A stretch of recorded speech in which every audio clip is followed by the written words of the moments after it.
first part of this lesson, we have introduced 4 facts to argue why higher education is a key driver to achieve the SDGs in our society. In this second part, let's continue our list by providing 4 more arguments. Fifth, university campuses are big urban players and directly impact on society. University campuses are certainly big actors in urban transformation processes. For instance, campus developments attract huge investments and resources. The incoming student population is often exploited in urban regeneration strategies in order to improve urban vitality and environmental quality of neglected areas. This is the case of numerous Italian university districts. The popping up of higher education citadels often corresponds to the main urban transformation happening in town and are the perfect catalyzer to pull renewal projects.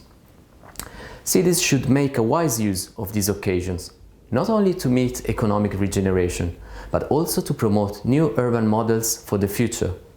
The Bovisa campus transformation area in Milan, partly occupied by the second campus of the Politecnico, is undergoing a complex and multi-stakeholder master planning redevelopment process with the reclamation of contaminated soil and the proposal for a new urban and technology park. The city-university dialogue has always been very strong and crucial to carry on an inclusive and open approach to urban regeneration, promoting numerous initiatives with citizens for collecting their needs and wishes and calling for contributions from our academic community through a design competition aiming at offering to the city new perspectives and ideas for this relevant transformation area. Sixth, access to credit and return on investment are guaranteed. Universities can be considered solid actors with easy access to credit to finance ambitious and innovative projects, thus taking the risk of investment that otherwise smaller private actors cannot afford.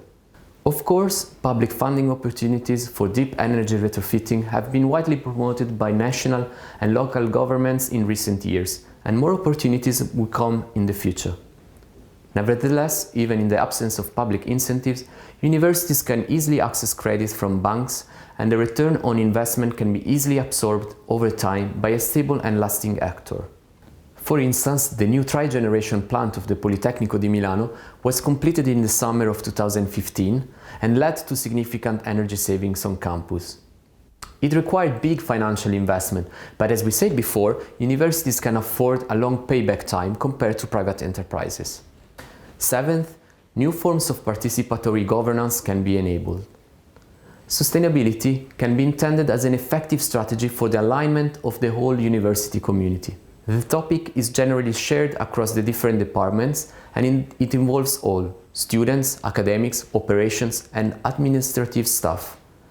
Sharing common objectives and strategies is an effective way to strengthen the university community. Encouraging bottom-up approaches through listening and co-creation activities through living labs is the core idea of the initiative Città Studi Campus Sostenibili, launched for instance by the Politecnico and the State University in 2011. If successful, these forms of innovative governance could be exported to the level of public governance. Participatory collaboration between universities and the city is already underway in many cases.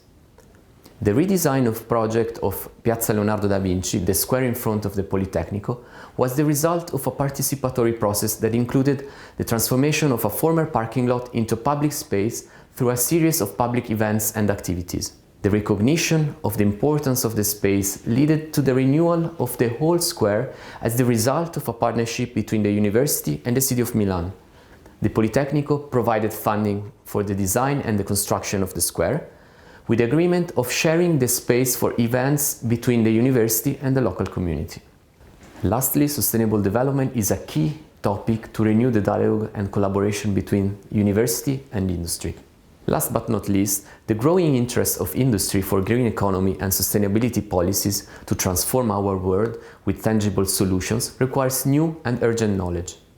Foremost, the need for a new partnership between corporations and university on the subject of sustainability is two-way. On one side, corporations require new skills to future business leaders concerning how to take urgent decisions related to sustainability of products and processes. On the other side, it is civic duty of higher education to propose new forms of leadership, for instance, posing new questions to business, innovating approaches, and widening horizons of industry action. As mentioned in the previous point, the formation of the green collars of the future is largely the responsibility of higher education. What are the skills needed by future business leaders? What does industry want from graduates today, and what can universities do in order to direct and make the knowledge acquired by students more incisive to society?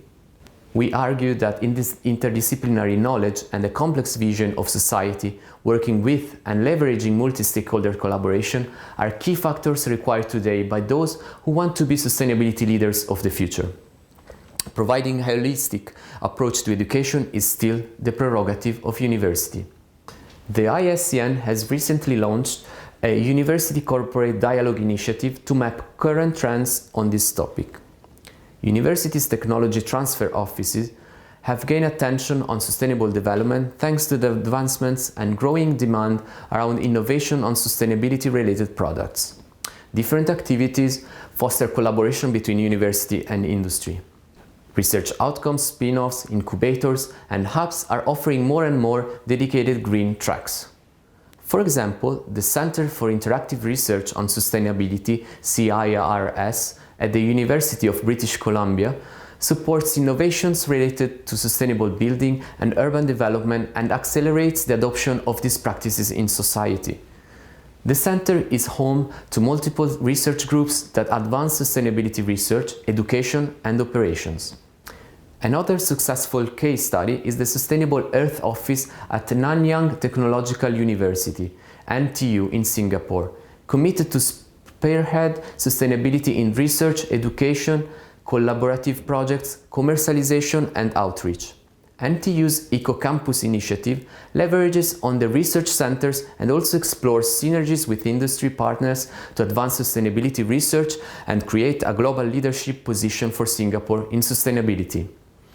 As part of a multi-stakeholder initiative, the NTU EcoCampus will transform 200 hectares into a testbed for research projects in cutting-edge green technologies. In conclusion, in this lesson, 8 major points have been raised to argue the important role of higher education in accelerating sustainable development. This list is not exhaustive, of course, and we will explore many more examples and clues of sustainability practices during this course.